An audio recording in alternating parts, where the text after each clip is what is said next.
42ª Semana Brasileira de Enfermagem para o curso Cuidados voltados ao paciente em uso de anticoagulantes, desafios e direcionamentos para a enfermagem durante e após a pandemia de Covid-19.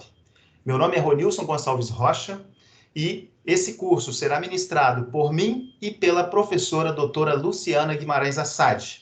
Faremos uma divisão em 2 blocos, com parte 1, onde eu farei uma apresentação a vocês e a professora Luciana fará a apresentação da parte 2.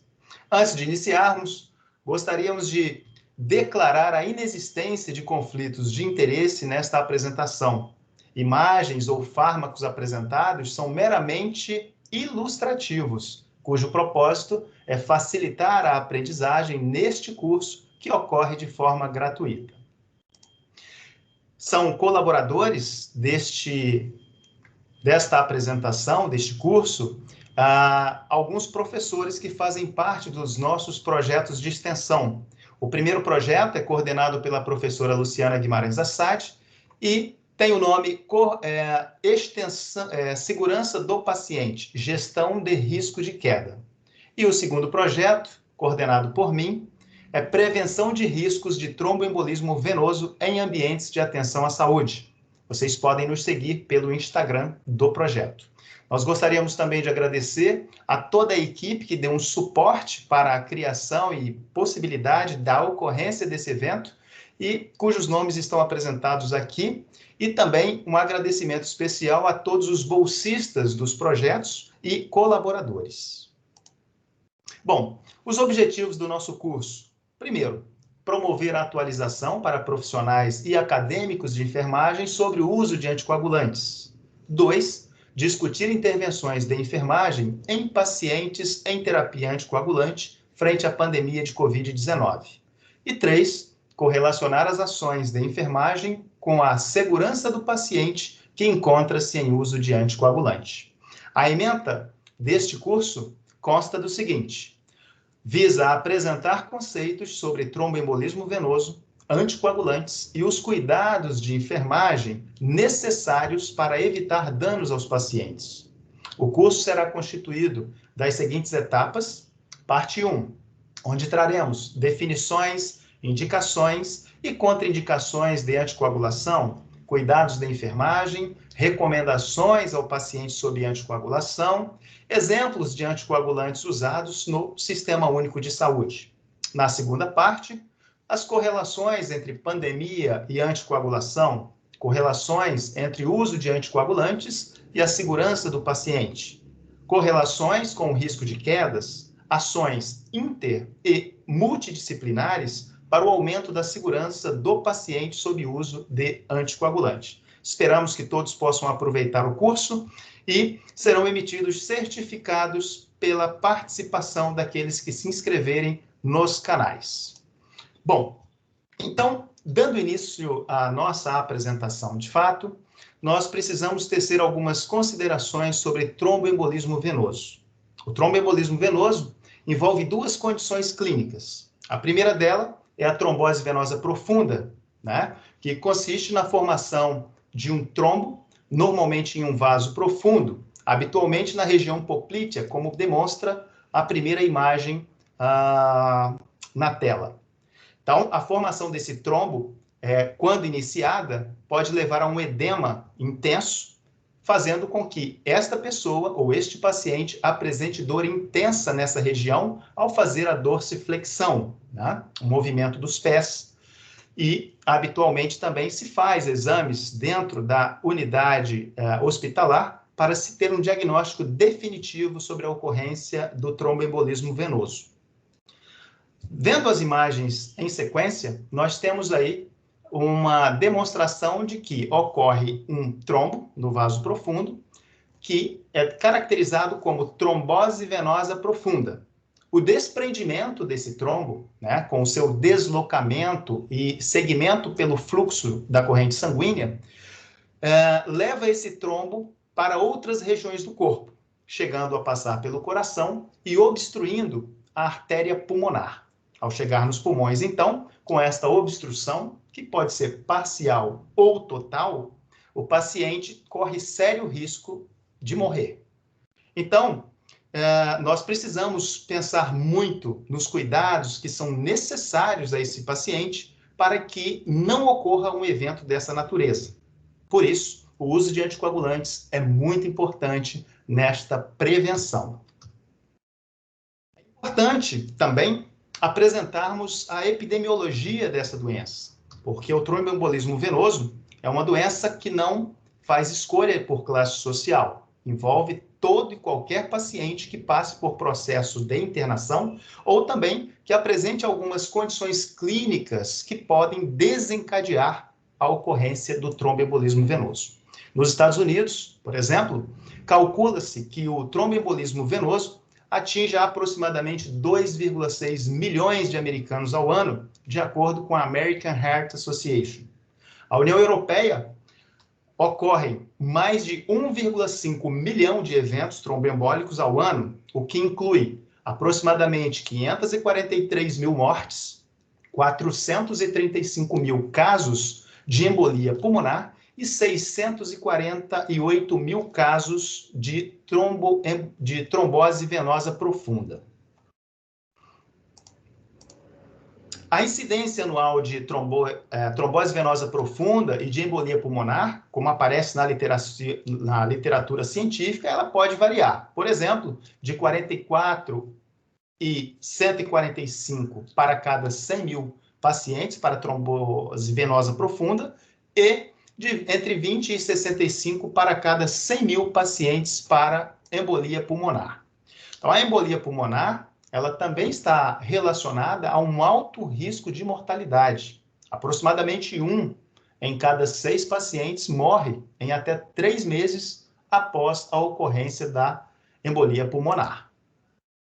Ainda na epidemiologia, o que se questiona é qual a situação no Brasil? Estima-se uma incidência de 0,6 casos por cada 1.000 habitantes ao ano. Essa estatística foi conseguida através de um estudo realizado pela Universidade do Estado de São Paulo, onde foram realizados exames de flebografia e duplex scan. No Brasil, dados do Ministério da Saúde apontam que entre os anos de 2015 e 2017, ocorreram mais de 280 mil óbitos como consequências das doenças do aparelho circulatório. E entre essas doenças, os casos de internações por flebite, tromboflebite, embolia e trombose venosa demonstraram-se bastante elevados. Somente neste ano, houve 121.763 internações, com um gasto em serviços hospitalares na ordem dos 73 milhões de reais, com um total de mais de 3 mil óbitos. E os casos de internações no ano de 2017 foram de 39.934, com um gasto aproximadamente de 24 milhões de reais, exclusivamente para o tromboembolismo venoso. Então, é uma condição que nos chama bastante a atenção, considerando que essa é uma doença totalmente evitável. Portanto, um custo desnecessário para o Sistema Único de Saúde. Então, o que justificou a realização desse curso? Bom, apesar da alta prevalência dos casos de tromboembolismo venoso, verifica-se que o uso da profilaxia, ou seja, da prevenção, ainda não é habitual nas instituições de saúde. Outro aspecto, o tromboembolismo venoso é uma doença totalmente evitável, como eu disse agora há pouco, em ambientes hospitalares. A participação de enfermeiros na profilaxia de TEV ainda é incipiente. O número de produções científicas na área de enfermagem voltados para a prevenção dessa doença ainda é muito pequeno também. Necessidade de disseminar um conhecimento que, apesar de não ser novo, é muito pouco utilizado pela enfermagem. E justificou-se também pela necessidade de melhor entendimento desse tema com a pandemia de Covid-19. A hiperferremia ocorre por lesão direta do coronavírus à hemoglobina, ocasionando aí a sua destruição e a consequente liberação de ferro na circulação. Esse evento leva a 3 consequências principais e graves. A primeira delas é a perda de capacidade da hemoglobina em se ligar ao oxigênio, gerando hipóxia tecidual e falência de órgãos. A segunda é que o ferro livre na circulação sanguínea pode causar danos oxidativos nos pulmões e também em outros órgãos, levando a uma inflamação e a disfunção imunológica. A última, terceira consequência, é que esse excesso de ferro leva a uma hiperviscosidade sanguínea, ou seja, um engrossamento do sangue, que pode gerar fenômenos trombóticos de hipercoagulação, macro ou microcirculatória. Então, esses 3 eventos, eles concorrem significativamente para a gravidade da COVID-19. Ainda numa análise preliminar, as correlações com a COVID. Evidências clínicas precoces sugerem que casos graves da doença, causados pela síndrome respiratória aguda grave, SARS-CoV-2, são frequentemente caracterizados por hiperinflamação, desequilíbrio do sistema renina-angiotensina, que controla a pressão arterial, e uma forma particular de vasculopatia, microangiopatia trombótica e coagulopatia intravascular. É o que justifica, por exemplo, o uso de anticoagulantes em pacientes vítimas da COVID-19. Mas a pergunta que podemos fazer nesse momento é: qual a importância de se conhecer esse tema? Pois bem, a primeira delas, a população brasileira possui uma grande carência desse conhecimento. Em uma pesquisa realizada pelo Instituto Brasileiro de Opinião Pública e Estatística, IBOP, verificou-se que 56% da população avaliada afirma que não ouviu falar da trombose. 57% não conhece os sintomas e as consequências da doença. Já 43% da população entrevistada que já ouviu falar de trombose não sabe apontar medidas preventivas. Outro aspecto é que a embolia pulmonar é ainda mais desconhecida do que a trombose venosa profunda, e é muito mais grave. E, por fim, das pessoas entrevistadas, 78% relatam não saber o que é a embolia pulmonar. E dentre essas, metade, 50%, nunca ouviu falar sobre tromboembolia pulmonar. O segundo ponto importante é que existe um crescente número de internações por tromboembolismo venoso, que é considerado uma doença evitável. Isso se dá também pelo fato da população estar envelhecendo. O terceiro, o elevado custo consequente dessa doença para o próprio Sistema Único de Saúde. Entre os anos de 2015 e 2017, foram gastos mais de 73 milhões de reais. E somente no ano de 2017, esse custo foi de aproximadamente 24 milhões de reais em internações. Esses pacientes poderiam já ter tido alta, mas em consequência da internação, gerou-se um custo muito elevado, uma permanência mais prolongada dentro das unidades hospitalares, que podem trazer outros danos ou outras consequências devido à sua internação, como as infecções. E o quarto, as consequências para as vítimas de tromboembolismo venoso têm um impacto econômico significativo para esses pacientes, porque um estudo publicado no New England Journal of Medicine, que está aí nas nossas referências, apontou que entre 2 e 8 anos, 50% da população que apresenta a trombose venosa profunda pode apresentar o que se chama de síndrome pós-trombótica. Essa síndrome é caracterizada por uma lesão, habitualmente na região calcânea. E esse paciente, anos depois, ao procurar o sistema público ou complementar de saúde, ele pode não ser diagnosticado como tendo essa síndrome por consequência de uma trombose venosa profunda. Pois bem, alguns questionamentos, então, são norteadores neste ponto do nosso curso.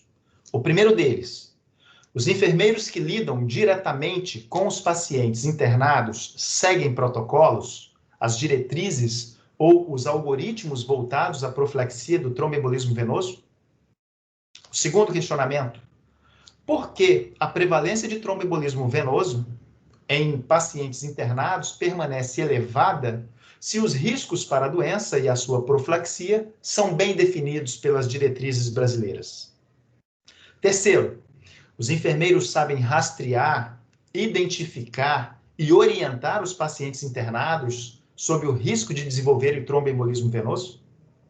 E quarto, existem protocolos de enfermagem voltados para o rastreamento dos riscos em pacientes internados? São questionamentos que precisam de uma reflexão do nosso time de profissionais de enfermagem atuantes em ambientes hospitalares e também por demais participantes do nosso curso, como acadêmicos, residentes, entre outros profissionais de interesse nesse tema. Então, o que são os anticoagulantes que tanto falamos, né, no dia a dia da nossa prática diária nos ambientes de atenção à saúde? Esses anticoagulantes são fármacos que impedem a formação de coágulos no sangue. Então, eles agem bloqueando a ação de substâncias ou de alguns mecanismos desencadeadores da coagulação sanguínea. Portanto, são muito importantes para a profilaxia, ou seja, para a prevenção da ocorrência do tromboembolismo venoso. Os coágulos, eles são importantes para cicatrizar lesões, né, e também cessar sangramentos. Mas existem situações em que pode impedir a circulação do sangue, causando sérias doenças como a própria trombose e a embolia pulmonar, né, nos pacientes. Os fármacos anticoagulantes, eles permitem que o sangue se mantenha sempre líquido dentro dos vasos e de forma que circule livremente. Então, são recomendados para pessoas que têm condições predisponentes para doenças provocadas por coágulos. Exemplo, pacientes que já tiveram, em algum momento da sua vida, algum evento trombótico, uma trombose venosa profunda, uma tromboflebite. Então, esses pacientes que apresentam risco de desenvolver um trombo, né, que pode levar a um desprendimento, né, e também a obstrução de um vaso importante, é bastante indicado e recomendado o uso, desde que prescrito, dentro da unidade hospitalar, né, ou em consultórios, para que não ocorra evento dessa natureza. Bom, alguns exemplos de condições clínicas que podem ser usados os anticoagulantes. Na fibrilação atrial, na trombose venosa profunda, como já apontado, em cirurgias de grande porte, no acidente vascular encefálico isquêmico, por exemplo, no infarto agudo do miocárdio, na embolia pulmonar, nos casos de angina instável e também em pacientes acamados com imobilidade. Mas existem também outras condições clínicas que podem e que são predisponentes para a ocorrência de TEV, onde habitualmente o profissional de saúde, o médico, pode prescrever o uso do anticoagulante dentro da unidade hospitalar. Habitualmente são anticoagulantes com administração, são dois tipos, né? A gente tem os anticoagulantes com administração oral e também temos através da administração venosa, como, por exemplo, alguns desses anticoagulantes que são administrados por via subcutânea. Pois bem, quais são os tipos, né, de profilaxia para TEV? Nós temos a quimioprofilaxia, chamada de profilaxia química, que envolve alguns fármacos que habitualmente são utilizados no Sistema Único de Saúde, como a varfarina, a heparina não fracionada, a inoxaparina, rivaroxabana, a dalteparina, fondaparinux, a nadroparina, a dabigatrana, a apixabana, enfim, alguns fármacos que são muito utilizados e que os nomes, muitos deles, são bastante comuns no nosso dia a dia. Existe também a profilaxia mecânica, né, como o compressor pneumático intermitente, bastante utilizado nas unidades de terapia intensiva, as meias de compressão elástica, que são bastante utilizadas em unidades de clínica e também no próprio meio em que o paciente vive, né, em sua residência, desde que seguidas as orientações sobre como utilizar essa meia de compressão elástica, e a fisioterapia motora, onde existe ali um profissional que tenha competência para contribuir, auxiliar nesta profilaxia. Existe também uma outra forma de profilaxia que consiste na eletroestimulação. A eletroestimulação acontece através de microchoques a partir de eletrodos que são instalados nos membros inferiores desse paciente, e esses microchoques fazem com que ocorra estímulos musculares e a propulsão sanguínea. Pois bem, alguns dos cuidados de enfermagem com o paciente em uso de anticoagulantes. Primeiro, sempre orientar o paciente e seus acompanhantes quanto à forma correta de usar a medicação. Usar a dose prescrita, pela via certa, os riscos, né, de eventos adversos, a chance de irritação gastrointestinal, cuidados na gravidez, que são muito importantes também, cuidados na própria conservação do medicamento. Outro aspecto, na unidade de internação, é importante atentar para os sangramentos na retirada de alguns dispositivos, como catéteres, por exemplo. Orientar sobre a necessidade de cautela quando esse paciente desenvolve ou realiza atividades que podem gerar acidentes. Fazer o rodízio nos locais de aplicação, uma vez que a aplicação no mesmo local, rotineiramente, pode ocasionar o que se chama de lipodistrofia. Envolver o serviço de nutrição dietética quanto ao uso de uma dieta rica em vitamina K. E sempre discutir os casos nos rounds, né, entre os outros profissionais. Avaliar sinais relacionados a eventos tromboembólicos e hemorrágicos. Orientar quanto ao uso de escovas de dentes sempre macias e orientar o paciente a comunicar outros profissionais de saúde quanto ao uso de algum medicamento anticoagulante. E, por fim, concluindo então a apresentação dessa primeira parte, outro aspecto importante, que esses profissionais, né, sigam sempre as diretrizes voltadas para a profilaxia e terapêutica de tromboembolismo venoso, tanto para pacientes clínicos quanto pacientes cirúrgicos, bem como os consensos internacionais e os protocolos institucionais aprovados para uso. Exemplo, nós temos aqui nas imagens, diretrizes, né, em foco, que trata da parte 1 relacionada a pacientes clínicos. O projeto Diretrizes, que fala da parte 2, que são pacientes relacionados a pacientes cirúrgicos, por exemplo. As diretrizes brasileiras de antiagregantes plaquetários e anticoagulantes em cardiologia. Então, são alguns elementos, né, que o profissional pode ter subsídio para atuar dentro das unidades de internação, seja de alta, média ou baixa complexidade. Pois bem, então eu passo agora para a professora, a doutora Luciana Guimarães Assad, a apresentação da segunda parte desse nosso curso. Professora Luciana, fique à vontade, então, para dar continuidade à apresentação. Obrigada, professor Ronilson. Sou Luciana Assad, professora da Faculdade de Enfermagem, e estou junta com o professor Ronilson nesse curso, né, como fruto de uma parceria entre os projetos de extensão que coordenamos. Bom, essa parte 2, ela consta de três etapas, né? Três assuntos que iremos abordar. Próximo.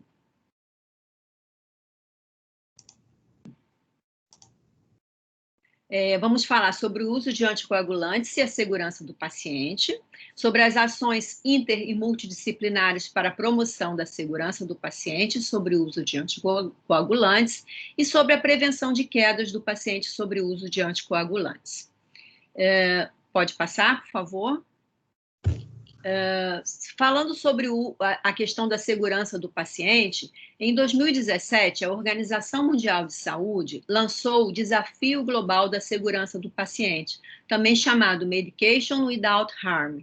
O objetivo dessa campanha é reduzir os danos evitáveis relacionados ao uso de medicamentos, e a meta é reduzir em 50% em 5 anos.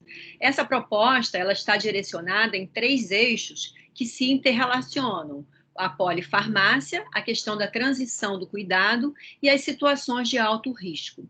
Os medicamentos alvos dessa ação prioritária, eles estão aí nesse mnemônico que se chama APINT, né? Então, são os antimicrobianos, potássio, insulina, narcóticos, antineoplásicos e a heparina e os anticoagulantes, que é fruto do nosso estudo de hoje. Próximo. A Organização Mundial de Saúde, nessa campanha também, ele citou os cuidados universais, ou seja, o passo a passo para uma medicação segura. Então, ele fala sobre a avaliação e a prescrição correta, sobre a revisão da medicação, avaliando as estruturas da sua indicação, a interação medicamentosa, sobre dispensação, preparação e administração de medicamentos. Tudo isso, cada item desse gera uma série de atividades nossas, né? A comunicação e a educação do paciente e a reconciliação medicamentosa nas transições do cuidado, que vamos falar um pouquinho mais adiante. Próximo. Nesse eixo 1, que a gente vai falar da polifarmácia, né? Existem muitos conceitos para definir a polifarmácia. Nós estamos usando o da OMS dentro dessa campanha, e ele diz que é o uso rotineiro de 4 ou mais medicamentos simultâneos por um paciente, sejam eles prescritos, isentos de prescrição ou outros medicamentos tradicionais. E o problema da polifarmácia está no que os estudos mostram, que ela está muito associada ao aumento de ocorrências de eventos adversos, reações adversas, interações medicamentosas, interações medicamento-doença, quedas, tempo de hospitalização e mortalidade. Além disso, também, esses dados mostram que, durante uma consulta ou mesmo na internação, os profissionais de saúde questionam ao paciente o uso de medicamentos, que medicamentos eles usam. Porém, quase nunca essa informação é utilizada durante o planejamento da sua assistência. Então, para agir nesse eixo, é importante a adesão de protocolos e rotinas nas instituições que assegurem um momento de avaliação junto aos pacientes em situação de polifarmácia. E essa avaliação ela tem que acontecer na consulta ambulatorial e domiciliar, durante a admissão hospitalar, na transferência do cuidado e na alta hospitalar também. Essa reconciliação medicamentosa, ela consiste na análise completa e precisa dos medicamentos, do uso habitual do paciente, listando-os e comparando-os com a prescrição em todas as transições de cuidados. Então, na verdade, a gente faz uma conciliação e uma reconciliação medicamentosa. Próximo. O eixo 2, que é sobre a transição do cuidado, esse eixo, ele trata do momento em que o paciente entra em contato com uma instituição de saúde ou com uma equipe diferente dos profissionais, o que pode gerar discrepâncias e erros, né? Então, são as omissões ou os esquecimentos que fazem com que os pacientes saiam do hospital ou sejam transferidos para outros setores sem a prescrição de drogas importantes ou com a indicação de medicamentos que podem interagir de maneira perigosa com outros já usados. E as ações fundamentais para esse eixo são a questão da comunicação entre os profissionais, a educação do paciente, extremamente importante, colocando esse paciente na centralidade do cuidado, e o uso de algumas ferramentas, como essa que a gente coloca aqui ao lado, que é específica da terapia anticoagulante para uma comunicação segura. Então, é um checklist com uma série de perguntas que orientam aquele profissional junto ao paciente. Próximo. Existe também esse quadro que traz para a gente outras ferramentas, outros exemplos, né, de ferramentas que podem auxiliar na desprescrição de medicamentos, né? E esse quadro ele é retirado do ISMP, tá? Que é o Instituto para Práticas Seguras no Uso de Medicamentos, o qual eu aconselho que vocês entrem para que possam receber os boletins deles, que são bastante interessantes e são muito ricos em ações seguras com o uso de terapia medicamentosa. Próximo. No eixo 3, medicamentos de alto risco, citamos também aqui as medidas de segurança relacionadas a alguns dos medicamentos, alguns dos anticoagulantes, como, por exemplo, a heparina não fracionada, a questão de passar pelos testes de TTPA, contagem de plaquetas, a heparina de baixo peso molecular, avaliando o peso do paciente e a sua função renal, os antagonistas da vitamina K, fazendo a avaliação de risco antes do início do tratamento e também o tempo de protrombina ou RNI. Os novos anticoagulantes orais, fazer avaliação de risco, clearance de creatinina, monitoramento da função renal e educação do paciente. Apesar da anticoagulação ser algo amplamente prescrita e com efetividade nos seus resultados, ele é considerado um fator de risco para eventos adversos. E dentre as principais causas estão duplicidade terapêutica, ou seja, mais de um anticoagulante prescrito, e dose errada. Pode passar, por favor. E aí a gente entra no segundo tópico, que são as ações inter e multidisciplinares para promover o aumento da segurança sobre o uso de anticoagulantes, cujo objetivo é proporcionar um tratamento efetivo e seguro.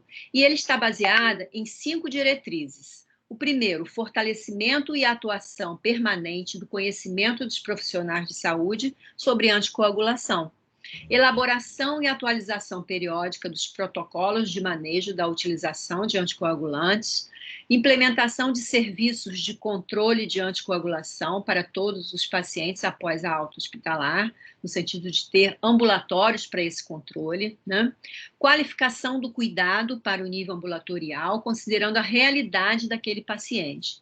E incentivar a cultura da centralidade do paciente em seu tratamento, para proporcionarmos um tratamento efetivo e seguro. Nesses slides, a gente passa alguns quadros que falam sobre recomendações gerais para o uso seguro de anticoagulantes. E é um boletim do ISMP também, do Instituto para Práticas Seguras no Uso de Medicamentos, que eu aconselho também que vocês leiam com calma, com tranquilidade, para conseguir incorporar as inúmeras informações que eles trazem nessas recomendações. Pode passar, professor? Aí continua, dando continuidade a ele. São 3 quadros. Bom, pensando na centralidade do paciente no cuidado, uma ação que envolve muito a enfermagem, né? Os estudos sugerem que a educação dos pacientes, ele promove melhores desfechos clínicos, como a melhor adesão ao tratamento, melhora o controle no INR, melhora a compreensão dos sinais e sintomas de complicações, significativa redução de reinternações, redução dos custos de saúde e maior envolvimento com os profissionais. Essa centralidade do paciente, ela deve ter início ainda durante a internação do paciente e continuar durante todo o segmento ambulatorial. E esse nível de engajamento dessas ações, eles variam muito de acordo com a estrutura das instituições e com o tamanho da cultura de segurança que existe dentro delas. Próximo. Nesse próximo slide, nós vamos perceber que essa é uma pirâmide que mostra o engajamento dos pacientes de acordo com o modo como operamos com ele, né? Na base da pirâmide, sendo o menor engajamento, o paciente trabalha com informações sobre cuidados de saúde. Por exemplo, o paciente recebe folhetos sobre medicamentos. Ele está orientado, mas ele simplesmente recebe folhetos sobre medicamentos. No segundo degrau, ele tem informações sobre engajamento. Ele, além de receber um folheto, ele sabe como comunicar-se com a equipe e também comunicar a questão da prevenção de erros. No terceiro nível, o empoderamento, os pacientes fornecem feedback para a equipe e discutem seus tratamentos. Subindo ainda, você tem uma parceria, é quando os pacientes participam da checagem, por exemplo, na administração de medicamentos. E no último, um top, né? Quando os pacientes, eles se integram como grupos de trabalhos da instituição. Então, eles estão totalmente integrados, eles e seus familiares, como membros da equipe de saúde. Algumas orientações ao paciente sobre o uso de anticoagulantes no domicílio, especialmente associado a um alerta para hemorragias, né? Então, o paciente deve estar orientado sobre sangramento nas fezes, na urina, náuseas persistentes e vômitos com sangue, após a queda, que iremos detalhar um pouco mais à frente, sangramento nasal ou epistaxe, a dor de cabeça súbita, vertigem, sangramento gengival após escovação dos dentes, inchaço ou dor em locais das injeções, especialmente injeção intramuscular, sangramento menstrual excessivo, diarreia, vômitos ou incapacidade de se alimentar por mais de 24 horas. Além disso, existem também orientações sobre mudanças simples no hábitos de vida desse paciente. Conforme reforçando o que o professor Ronilson falou, o paciente deve usar uma escova de dentes com cerdas macias, usar fio dental com fio encerado, fazer a barba com um barbeador elétrico, tomar cuidado com os objetos cortantes, evitar atividades que tenham risco de queda ou lesões, como, por exemplo, alguns esportes. No caso de ter que realizar alguns procedimentos, deve comunicar ao médico, né? E caso ele caia ou venha a sofrer uma queda, essa comunicação também tem que ser mais estreita. E é importante que ele também, no seu domicílio, ele cuide do ambiente, né? Retirando os tapetes, retirando obstáculos do seu caminho, certificar-se que há uma iluminação adequada, evitar sobre superfícies escorregadias e em áreas desconhecidas também. Na prevenção de quedas do paciente sobre uso anticoagulante, a gente está de frente de um desfecho que a gente não quer, que é uma hemorragia. Então, nós precisamos prevenir traumas. E a queda é um agente precursor de traumatismos.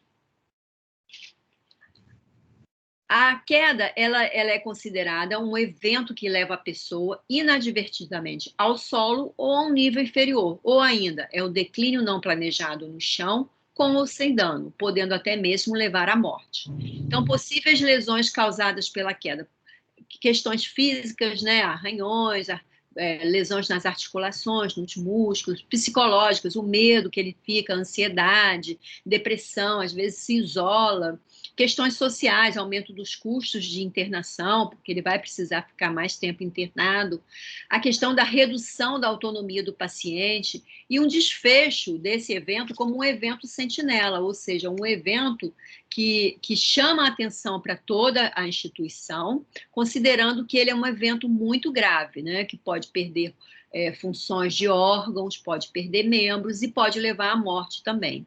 E essas consequências, elas são muito agravadas caso os profissionais de saúde não consigam atender de modo adequado esse paciente que sofreu uma queda. Vamos aqui destacar um protocolo de prevenção de quedas.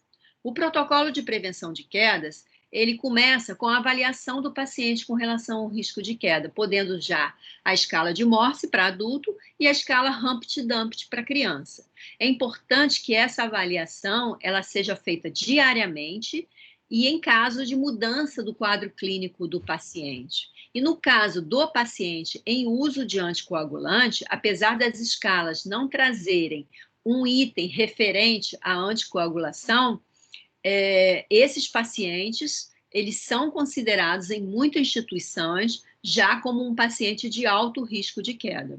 Ele tem que ter uma prescrição individualizada, de acordo com o tipo de risco de queda que ele está sendo avaliado, a identificação do paciente de alto risco com a pulseira de cor amarela, e os registros, a comunicação e as notificações devem ser feitas, além da construção de um protocolo e de uma sistematização da educação continuada da equipe.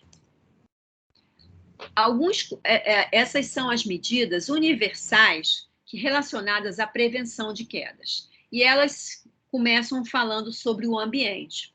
Então, falam de manutenção de uma iluminação adequada, A manutenção do quarto livre de obstáculos, manutenção da unidade do usuário limpa e organizada, sem acúmulo de materiais, organizar de modo a retirar o excesso de fios elétricos e de telefones, manter seco o quarto do paciente e o corredor, isolando as áreas com o perigo piso molhado, com uma sinalização, evitar piso escorregadio, especialmente no banheiro, que é o local onde mais acontecem as quedas, restringir as aberturas das janelas, manter avisos para que não se permaneçam atrás da porta quando as mesmas estiverem fechadas.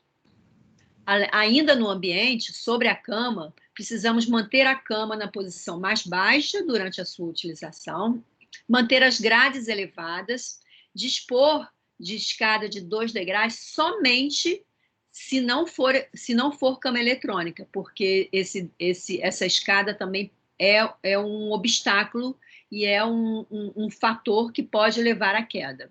Manter as fechaduras de segurança em camas, macas e cadeiras de roda, assegurar que os itens pessoais do usuário estejam ao seu alcance e manter o interruptor de luz e campainha ao alcance do paciente. Então, são medidas ambientais. Medidas relacionadas, universais ainda, relacionadas à equipe. A equipe deve responder à campainha com agilidade, avaliar sempre a necessidade de acompanhante durante a internação. Muitas vezes também, que é bastante polêmico e bastante discutido, a questão da contenção física ou medicamentosa, mas obedecer conforme os protocolos clínicos da instituição. Solicitar ao acompanhante, caso esse necessite se ausentar, que informe a equipe de enfermagem o período em que o usuário irá permanecer sozinho. Ainda com relação à equipe, próximo, por favor. A equipe deve orientar o paciente quanto ao ambiente, incluindo a localização do banheiro, o uso da cama, localização da luz. Isso se faz muito na admissão do paciente, porque ele está chegando em um ambiente estranho.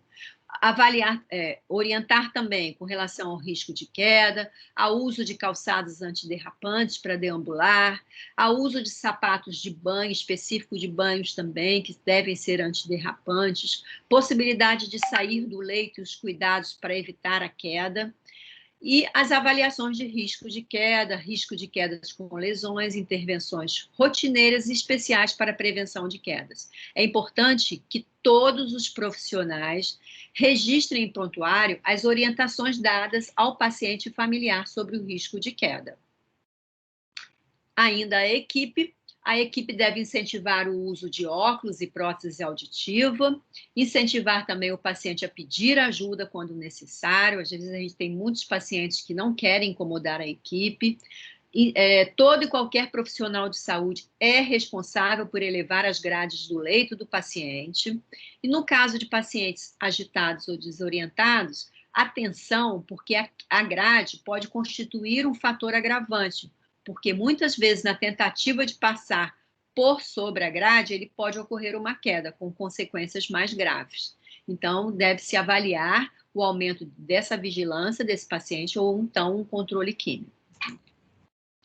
O paciente, quando ele é avaliado como moderado risco de queda, a prescrição deve envolver a implementação de todas essas medidas universais que nós colocamos, a supervisão e auxílio na mudança de posição da cabeceira, na higiene pessoal, na ida ao banheiro e outras necessidades de mobilização, na implementação de rondas de conforto e segurança a cada 2 horas, são rondas que antecipam problemas, comunicar o risco de queda para outros cuidadores e familiares durante o transporte e transferência, e o paciente com alto risco de quedas, também, implementação das medidas universais, instalar sinalização de risco de queda, com a pulseira, né? Comunicar o alto risco de queda para outros cuidadores, para o pessoal que faz transporte, transferência,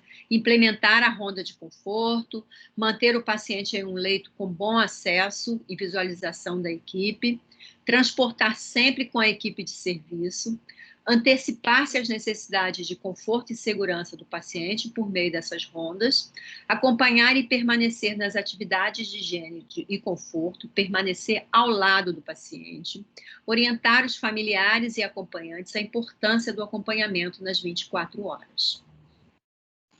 E, finalmente, caso ele venha sofrer uma queda, nós falamos sobre as medidas preventivas. Caso ele venha sofrer uma queda, que ações devemos desenvolver para cuidar desse paciente? Primeiro, uma avaliação clínica, né, frente ao trauma, a responsividade dele, avaliar as vias aéreas, sinais vitais, avaliar dor, avaliar a terapia medicamentosa e, caso ele seja um paciente com uso de anticoagulantes, precisamos fazer exames de imagem, avaliação neurológica, verificar sinais e sintomas de fratura, possível lesão espinhal e observar sinais de alerta para uma deterioração subjacente, posterior, que pode justificar uma intervenção médica urgente. Próximo. Comunicar também ao restante da equipe de enfermagem e à equipe médica para que possa fazer uma avaliação médica. E os indivíduos que sofreram queda ou têm suspeitos de injúrias na cabeça, o UNICE, que também é um instituto bastante interessante, que deve ser visitado para quem gosta de estudar sobre segurança do paciente, ele recomenda que seja feita essa avaliação neurológica, especialmente com o nível de consciência pela escala de coma de Glasgow. E essa avaliação tem uma periodicidade, né? As diretrizes dizem que é a cada 30 minutos, até que a escala de Glasgow do paciente atinja 15 pontos, depois passa a cada 30 minutos durante 2 horas, né? A seguir de hora em hora durante 4 horas, daí por diante a cada 2 horas. Sempre observando se o paciente está numa estabilidade ou não. Finalmente, nessa pós-queda, né, precisamos também registrar o ocorrido no prontuário, notificar a queda ao núcleo de segurança do paciente, isso é extremamente importante para que a gente conheça o que tenha um diagnóstico do hospital, da instituição, né? E todo e qualquer profissional, ele pode fazer a notificação. Frente a um erro, frente a um evento adverso, frente a um incidente, sempre é importante que se discuta com a equipe multiprofissionais as possíveis causas e medidas de prevenção para a queda. O que a gente pode mudar, o que aconteceu com aquela queda para que a gente possa não errar novamente. Além disso, é importante que se reforce as orientações de prevenção de quedas com aquele paciente e o familiar. Por quê? Porque o que se observa é que o paciente que sofreu uma queda, ele pode apresentar outras, uma vez que, na maioria das vezes, os fatores de risco para o acontecimento, por exemplo, uma marcha ou o uso de algum medicamento, ainda estarão presentes, principalmente os fatores intrínsecos, né, que são aqueles do paciente. E aí nós finalizamos apresentando as referências utilizadas na parte 1 e as referências utilizadas na parte 2.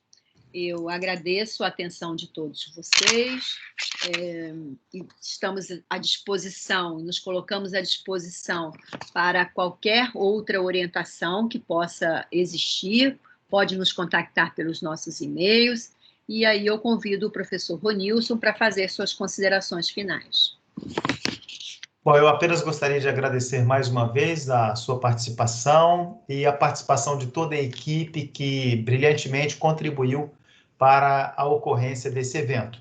Espero que todos tenham conseguido captar, né, as informações, alguns conhecimentos relacionados à questão da tromboembolismo venoso, do uso dos anticoagulantes e dos cuidados necessários, além da questão dos riscos de queda que são iminentes, né, e que o tempo todo nós precisamos monitorar dentro das unidades de saúde. Portanto, muito obrigado a todos pela participação. Obrigada.